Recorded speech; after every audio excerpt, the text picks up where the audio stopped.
السلام عليكم ورحمة الله وبركاته.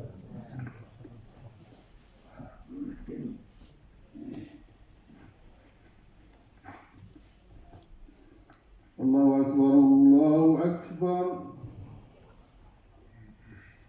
الله أكبر الله أكبر أشهد أن لا إله إلا الله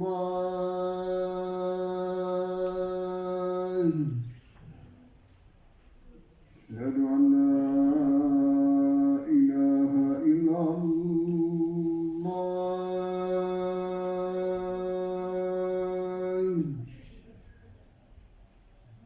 أشهد أن محمدا رسول الله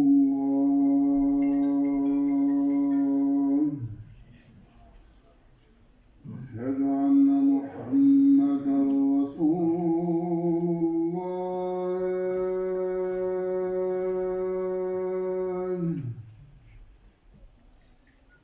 حي على الصلاة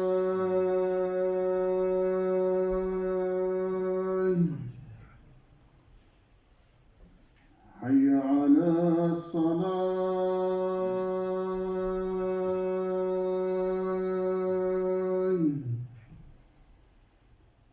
حي على الفلاح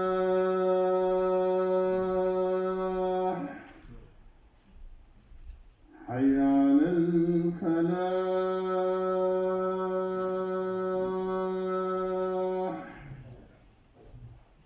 الله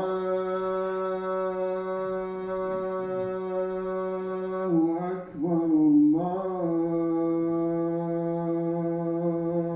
أكبر لا إله إلا الله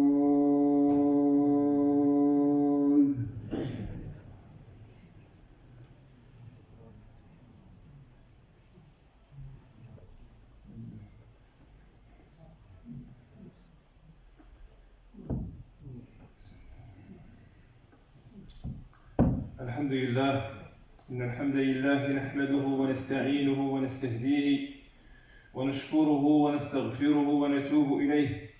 نعوذ بالله من شرور أنفسنا ومن سيئات أعمالنا، من يهدي الله فلا مضل له ومن يضلل فلا هادي له، وأشهد أن لا إله إلا الله وحده لا شريك له ولا شبيه ولا مثل ولا ند له ولا حد ولا جثة ولا أعضاء له.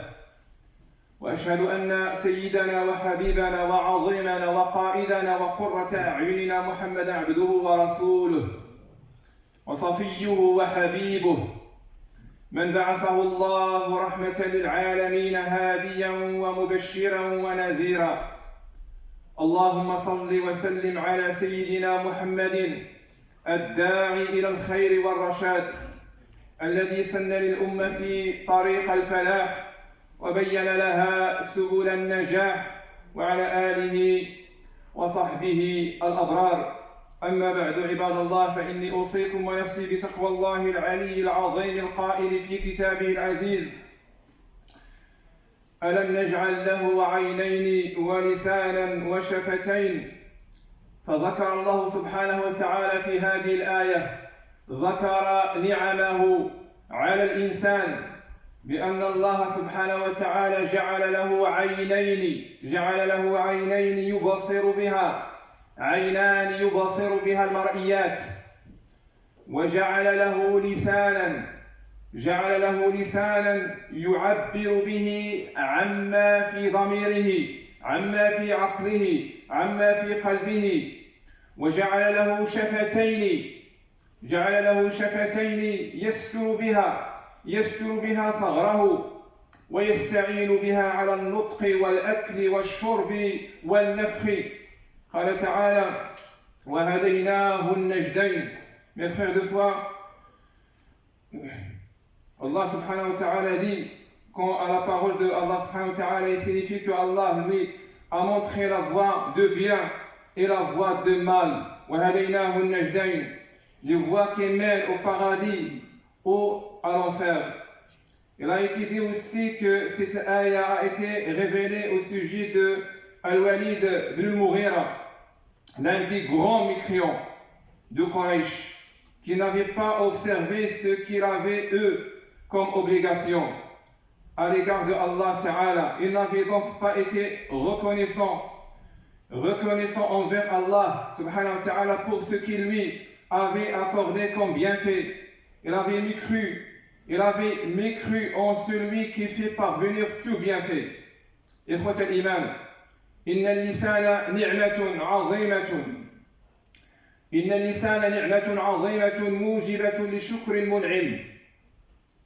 وشكر المنعم على هذه النعمة اللسان، شكر المنعم يكون بترك استعمالها فيما حرم الله.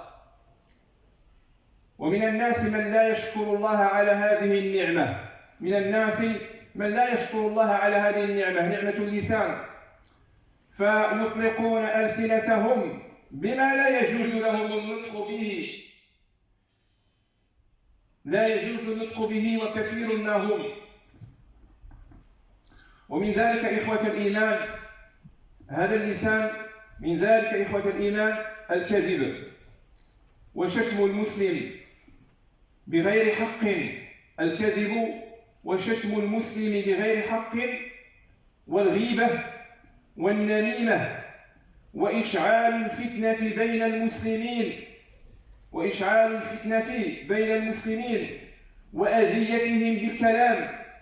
وأذيتهم بالكلام وغير ذلك من معاصي اللسان. كل ذلك يفعله هذا اللسان اللي أعطاه لنا الله سبحانه وتعالى باش نشكروا به النعم ديالو سبحانه وتعالى، لكن نحن نستعمله أو بعض الناس يستعمله في غير ذلك، كما قلت يستعمله في الكذب وشتم الناس والغيبة والنميمة إلى آخره، وإشعال الفتنة بين المسلمين. Mes frères de foi, certes la langue est un bienfait éminent.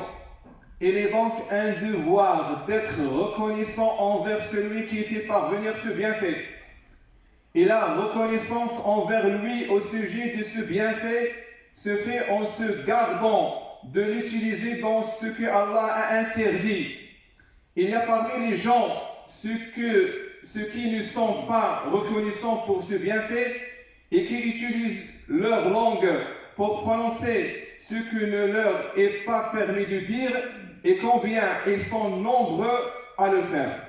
Parmi les choses que Allah a interdites, mes frères de foi, il y a le mensonge, le fait d'injurier un musulman sans aucun droit, faire la médisance, faire une namima, c'est-à-dire rapporter les paroles des uns aux autres pour semer la discorde, semer la zizanie entre les musulmans et leur nuire par des paroles ou commettre d'autres péchés de la langue encore.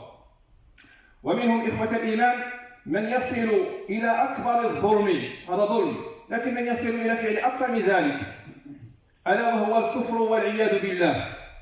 فترى الواحد منهم بدل أن يعظم نعمة الله عليه يستعملها في مسبة الله، في شتم الله والعياذ بالله. منهم من إذا غضب سب الله، منهم من إذا غضب سب الله والعياذ بالله. ومنهم من يسب الله في حال الغضب وفي حال الرضا ثم يزعم أنه مسلم. هيهات بينه وبين الإسلام. Il y a parmi ces gens-là, mes frères de foi, ceux qui arrivent à la plus grande injustice qui est la mécréance. Que Allah nous en protège. Tu vois donc l'un d'entre eux qui, au lieu de manifester une grande reconnaissance pour ce bienfait accordé par Allah, utilise plutôt sa langue pour injurier Allah, pour insulter Allah, que Allah nous en protège. Il y a parmi eux aussi celui qui, lorsqu'il se mit en colère, injurie Allah, que Allah nous en protège. Parmi eux, et celui qui insulte Allah, subhanahu wa ta'ala, qu'il soit calme ou en colère. Et qui prétend ensuite qui est musulman, il ne l'est plus. من سب الله لا يكون مسلما فإن المسلم هو من آمن وصدق واعتقد أن لا أحد يستحق العبادة أي نهاية التذلل والخشوع والخضوع إلا الله وأن محمدا رسول الله واجتنب ما ينقض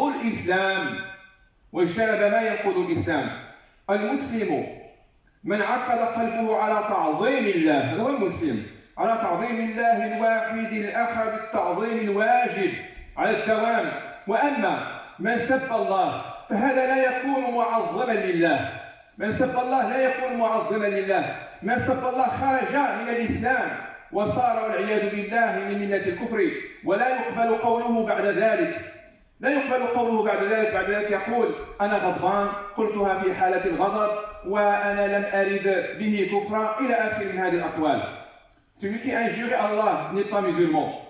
C'est un musulman et quelqu'un qui a cru que le seul qui mérite l'adoration, c'est-à-dire l'extrême limite de la crainte et la soumission, c'est Allah et que Mohammed est le messager de Allah sallallahu alayhi wa sallam et qui s'égarde de tout ce qui contredit l'islam.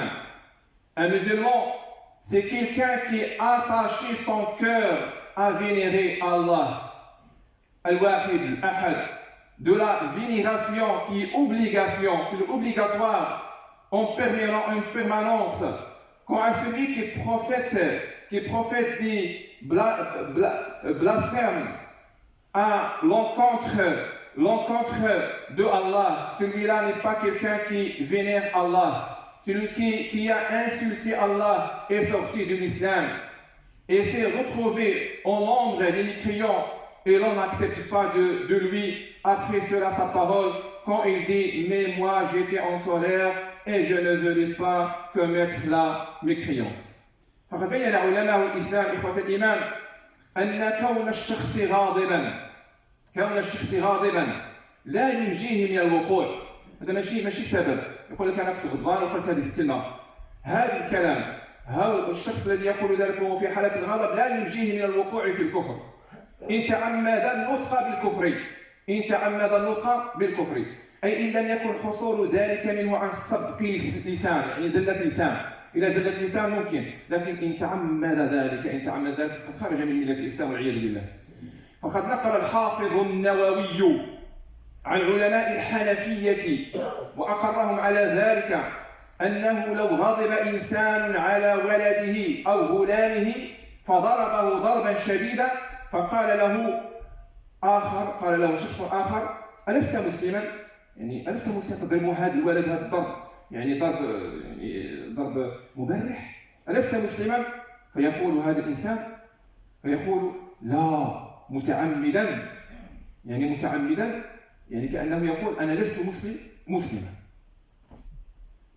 En effet, les savants de l'islam ont indiqué que si quelqu'un est en colère, il n'est pas sauvé de la mécréance s'il prononce une parole de mécréance volontairement, c'est-à-dire lorsque cela ne s'est pas produit de lui par lapsus. Le Hanafi de Nawawi a rapporté des savants hanafites en approuvant leurs propos que si quelqu'un se met en colère contre son enfant et qu'il le frappe durement et qu'une autre personne lui dit « Ne tu es pas musulman ?» s'il répond non volontairement et le rend mécru.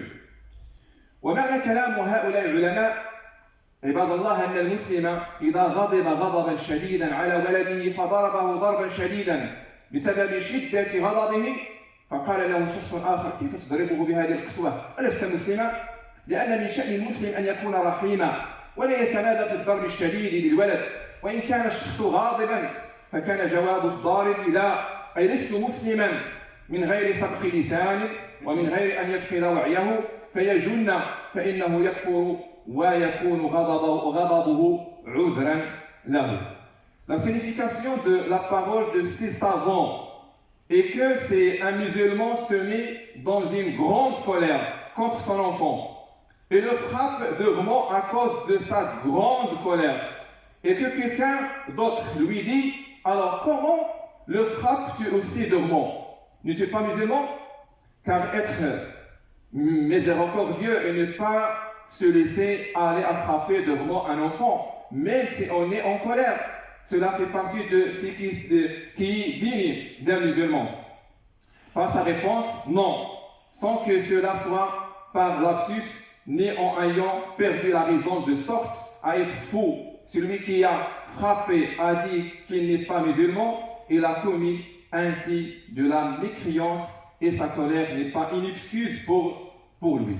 أقول قولي هذا وأستغفر الله العظيم لي ولكم فاستغفروه إنه هو الغفور الرحيم.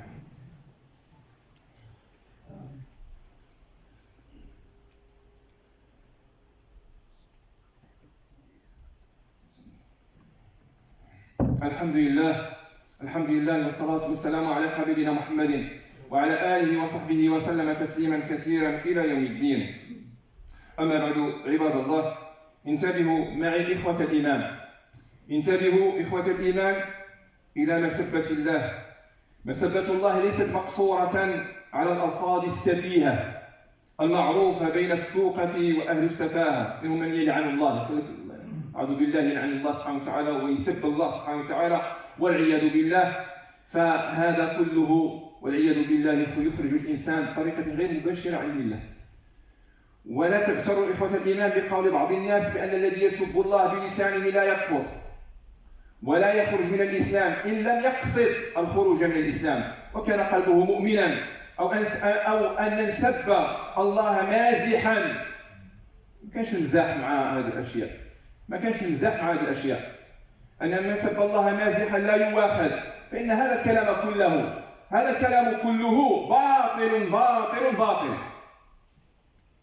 وذلك لماذا؟ لأنه مخالف لقول الله سبحانه وتعالى، ومخالف لقول نبينا محمد صلى الله عليه وسلم، ومخالف لإجماع الأمة من المسلمين. Ne soyez pas trompés, chers frères et sœurs, mes frères de foi, par la parole de certains qui disent que celui qui injurie Allah n'a pas commis de mécréance et n'est pas sorti de l'islam, s'il n'avait pas voulu sortir de l'islam, et que son cœur était resté ferme sur la foi, ou que celui qui injurait Allah en plaisantant n'aurait pas de compte à rendre pour cela. En effet, ces propos sont faux et archi-faux, car ils sont en contradiction avec la parole de Allah subhanahu wa ta'ala, en contradiction avec la parole du prophète Muhammad sallallahu alayhi wa sallam, en contradiction avec l'unanimité des savants. فأما مخالفته لقول الله سبحانه وتعالى قال سبحانه يحلفون بالله ما قالوا ولقد قالوا كلمة الكفر وكفروا بعد إسلامهم. فقد حكم الله عليه بالكفر بقول كلمة الكفر، وقوله سبحانه وتعالى ولئن سألتهم ليقولون إنما كنا نخوض ونلعب، كنا نلعب وكنا نضحكوا. ولئن سألتهم ليقولن إنما كنا نخوض ونلعب قل بالله وآياته ورسوله كنتم تستهزئون.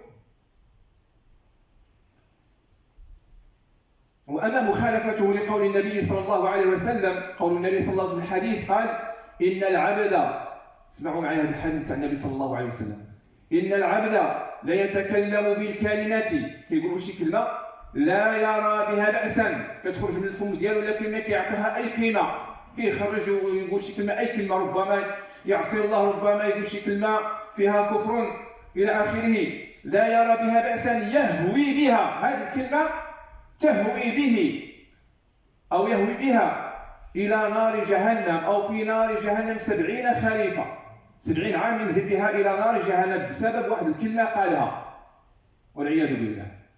هذا قول النبي صلى الله عليه وسلم. بل بين رسول الله صلى الله عليه وسلم في هذا الحديث ذكرته الآن، أن العبد يقول كلمة وهو لا يراها ضارة، يقولها ويقول لك أنا ما عرفت بها تشحر ضارة، لكنه موجبة لكنها موجبة، هذه الكلمة موجبة لنزوله مسافة 70 سنة في جهنم والعياذ بالله، لكون الكلمة كفرا إن لم يرجع عنها إلى الإسلام، إن لم يتوب إلى الله، إن لم يرجع إلى الإسلام. فقد ورد عن النبي صلى الله عليه وسلم أن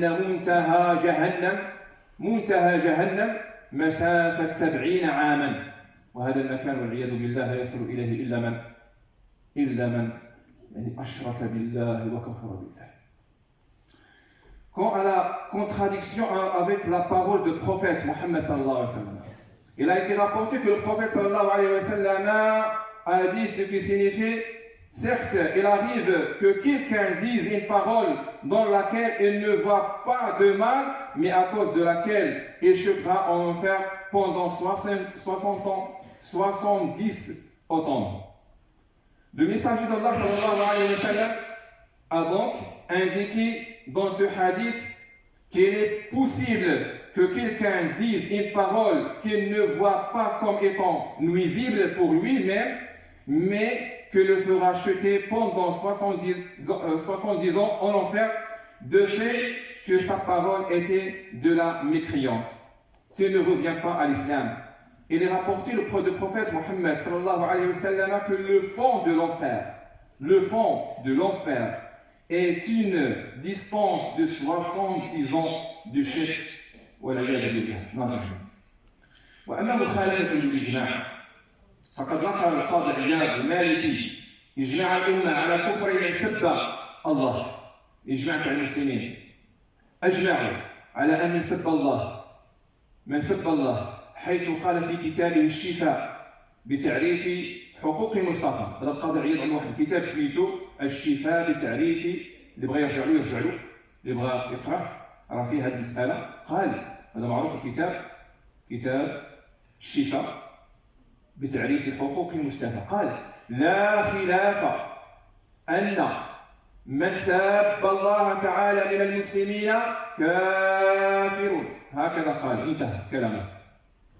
Quant à la contradiction avec l'humanité, Ijma' al-Ummah, les savants, le Qadi Iyad al-Malikite, le Malikite, a rapporté l'unanimité de la communauté sur la déclaration de mécréance de celui qui injurait Allah.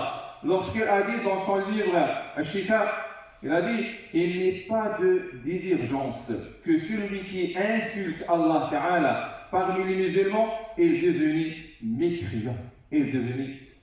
فاحذر أخي المسلم، احذروا إخوتي من التساهل في الكلام.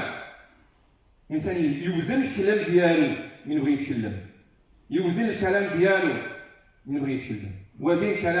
وزن كلامك بميزان الشرع، بميزان الله سبحانه وتعالى قبل أن تخرجه من فمك، فإن كل كلمة تخرجها من فمك، كل كلمة يكتبها ملكان، ملك عن اليمين وملك عن الشمال. ما يلفظ كما قال الله تعالى: ما يلفظ من قول إلا لديه رقيب عتيد. أي كل لفظ ينطق به الإنسان يكتبه الملكان. كل لفظ، كل حاجة كتقولها كتخرج من الفم إلا يكتبها هذا الملكان رقيب وعتيد. فإما لك وإما عليك، فاحفظ لسانك من الكفر وغيره من القبيح فإنك مسؤول عن لسانك.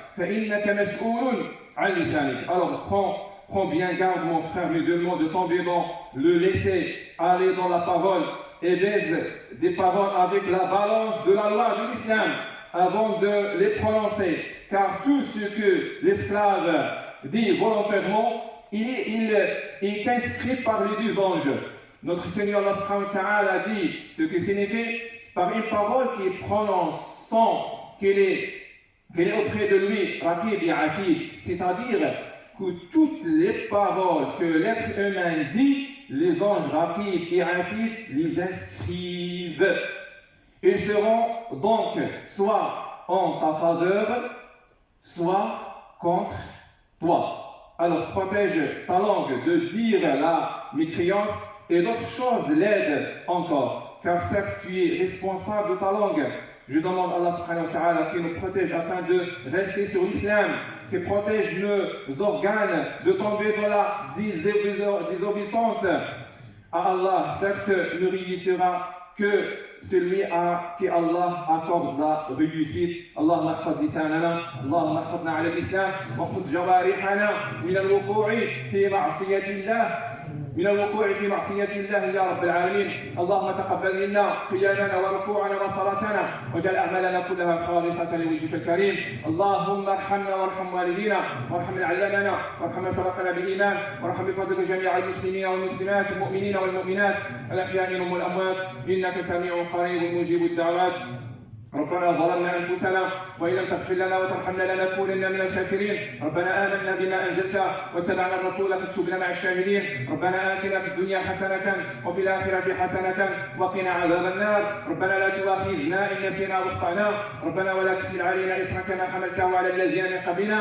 ربنا ولا تحملنا ما لا طاقة لنا به، واعف عنا واغفر لنا وارحمنا، أنت مولانا فانصرنا على القوم الكافرين. بعنده الشيء مريض الله يشافيه، بعنده شيء ميت من المسلم الله يرحمه إن شاء الله. هذا اليوم مبارك يا رب العالمين. سبحان الله، صل وسلم وبارك على حبيبك محمد وعلى آله وصحبه وسلم تسليما. سبحان ربك رب العزة عما يصفون، وسلام على المرسلين، والحمد لله رب العالمين. وقوموا للصلاة يرحمكم الله.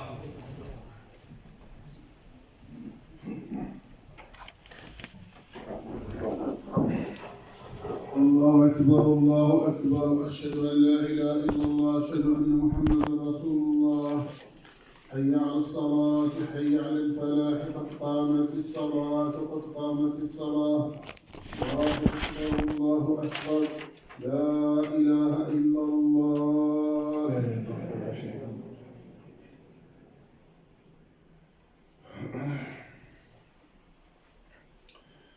الله أكبر.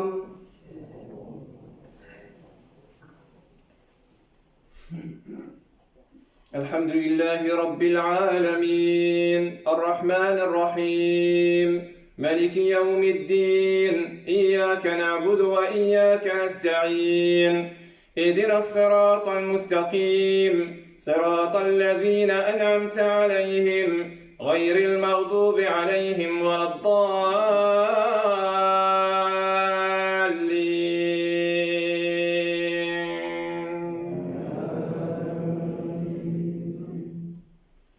الله لا إله إلا هو الحي القيوم، لا تأخذه سنة ولا نوم، له ما في السماوات وما في الأرض.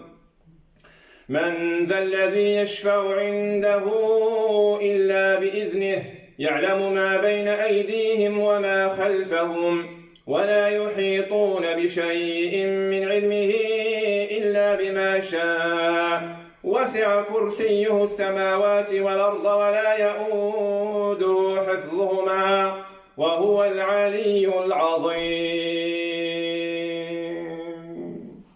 الله أكبر.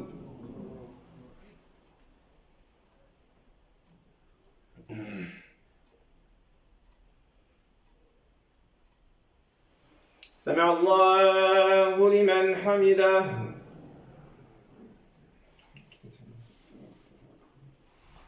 الله أكبر.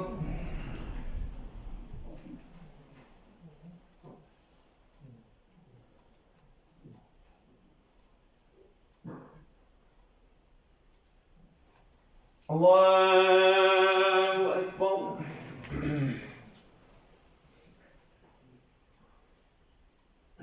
الله أكبر.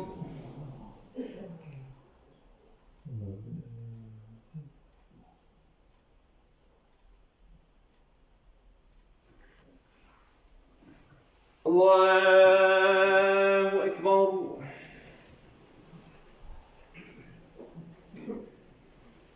الحمد لله رب العالمين، الرحمن الرحيم، مالك يوم الدين، إياك نعبد وإياك نستعين، اهدنا الصراط المستقيم، صراط الذين أنعمت عليهم غير المغضوب عليهم ولا الضالين.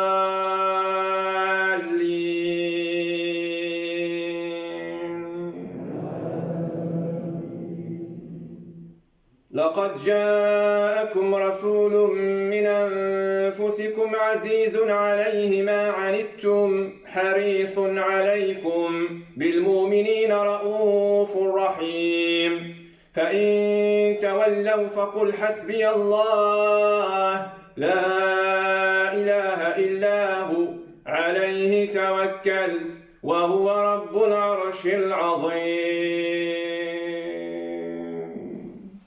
الله أكبر.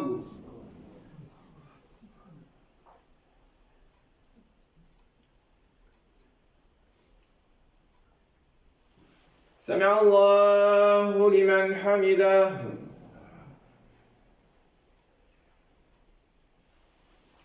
الله أكبر.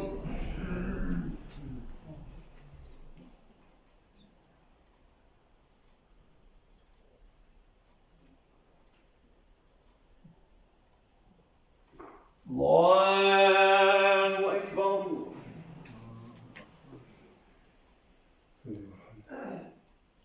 الله أكبر.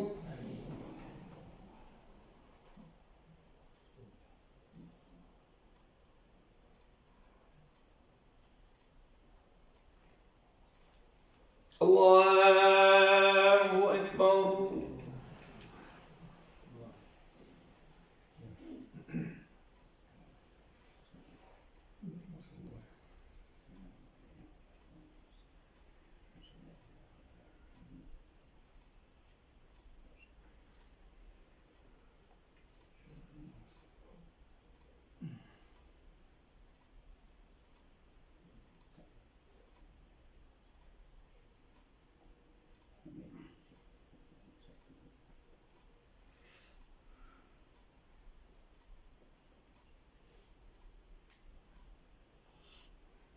السلام عليكم ورحمة الله. السلام عليكم ورحمة الله.